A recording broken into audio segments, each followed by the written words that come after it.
قرآن کا چیلنج برقرار رہا اور آج تک باقی ہے. آج کے اس ڈیجیٹل لائف میں بھی کوئی قرآن کا یہ مثل لا نہیں لا سکا. وہ کتاب تمہارے پاس ہے میرے عزیزو. اللہ رب العزت نے اس کتاب کے اندر کتنے علوم کا سمندر رکھا ہے، کبھی آپ نے سوچا ہے؟ یہ وہ لوگ تھے جو عرب لا نہیں سکے، لیکن جو سمجھ بوجھ رکھتے تھے انہوں نے قرآن کا مطالعہ شروع کیا اور اس میں سے جواہر نکالے، موتیاں نکالی. اب مختصر میں ذکر کرتا چلا جاؤں گا. سارے علوم قرآن میں ہیں. میں اس کو کالج کے جو اسٹوڈنٹس ہیں یا جو پروفیسرز ہیں یا جو لیکچرر ہیں یا جو ڈاکٹرز ہیں، انجینئر ہیں، جو بھی ہیں، وہ آج میری اس تقریر کے مخاطب ہیں. سنو، قرآن پاک میں وہ علوم جس کی ایجاد آج کے زمانے میں کہی جاتی ہو، میں 14 صدیوں پہلے کی ان آیات میں تمہیں واضح بتا سکتا ہوں کہ کون کون سے علوم قرآن میں آئے ہیں.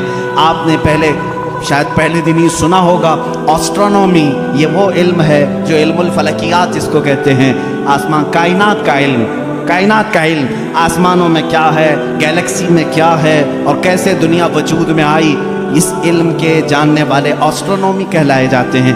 آسٹرونومی کے بیسک فارمولے قرآن پاک میں ہے. جانتے ہیں آپ آسٹرونومی کی سب سے بڑی تحقیق کیا ہے؟ ان سائنسدانوں کی سب سے بڑی تحقیق یہ ہے کہ ایک شخص ہے انگریزوں کا، جس کو یہ کہا گیا ہے اسٹیفن ہاکنگ. یہ 1925 کی بات ہے جس نے سب سے پہلے یہ کہا کہ کائنات پھیل رہی ہے.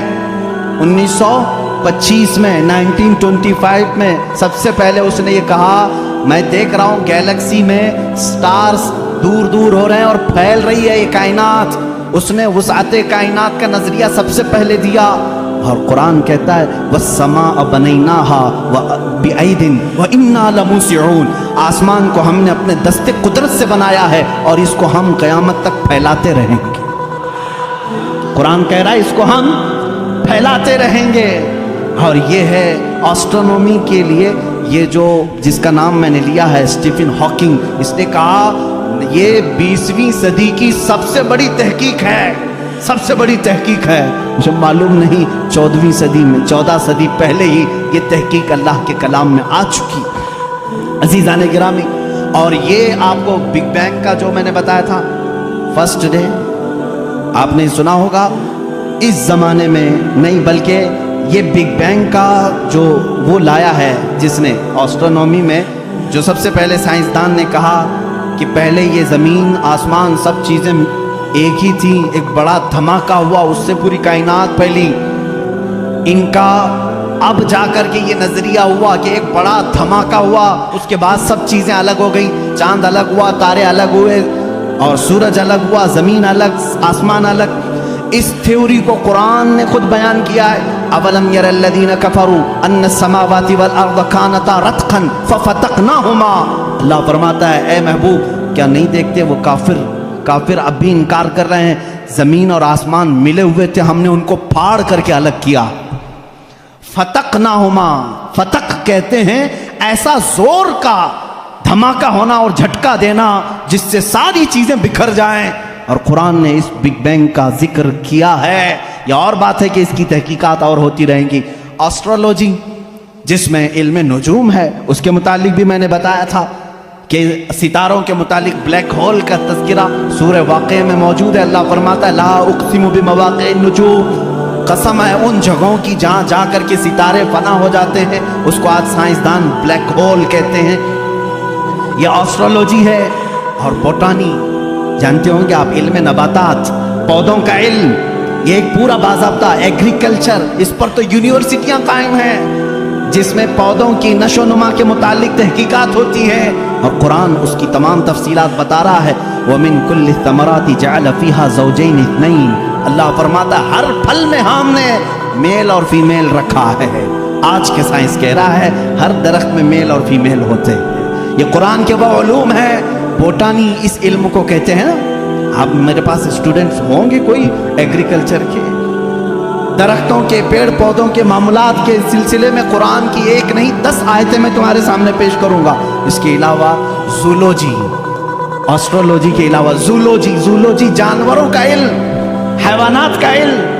اس علم پر بھی آج کروڑوں ڈالر خرچ کیے جاتے ہیں. زولوجی اور اینیملز کے اوپر ریسرچ کیے جاتے ہیں. زولوجی قرآن میں بیان ہے. تمہیں معلوم ہے وَمَا مِن دَابَّةٍ فِي الْأَرْضِ وَلَا طَائِرٍ يَطِيرُ بِجَنَاحِهِ إِلَّا أُمَمٌ أَمْثَالُكُمْ.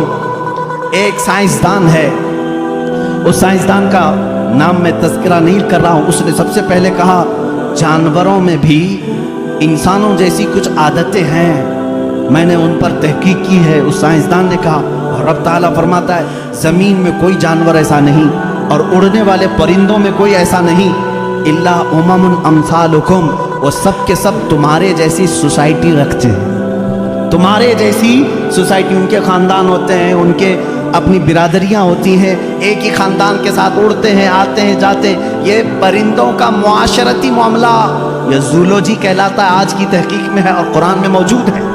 قرآن اس بات کو پہلے بتا چکا ہے. صرف پرندوں کی بات نہیں میرے عزیزوں, اس کے علاوہ جو اور بھی اس میں ہے. قرآن پاک میں چونٹیوں کا علم, ایک سائنسدان ہے, اس نے کہا ہے کہ چونٹیاں بات کرتی ہیں ایک دوسرے کو, اور یہ سب ایک دوسرے کے کانٹیکٹ میں آ کر کے ہی کام کرتی ہیں. اور قرآن کہہ رہا ہے سورہ نمل پوری چونٹیوں کی آیت سورہ ہے. اللہ تعالیٰ فرماتا حتی اذا اتوا علی واد النمل قالت نملۃ یا ایھا النمل ادخلوا مساکنکم.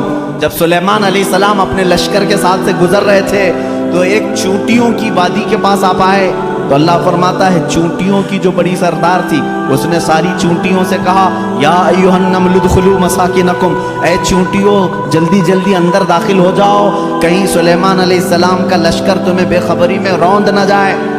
چونٹی بات کر رہی ہے اپنے تمام افسروں کو یا اپنے سپاہیوں کو, اور یہ قرآن کہہ رہا ہے. اور آج اس پر ریسرچ کرنے والے کو بہت بڑا انعام بھی دیا گیا ہے کہ چونٹیاں بات کرتی ہیں. یہ زولوجی میں آتا ہے, جانوروں پر ریسرچ کرنے والے.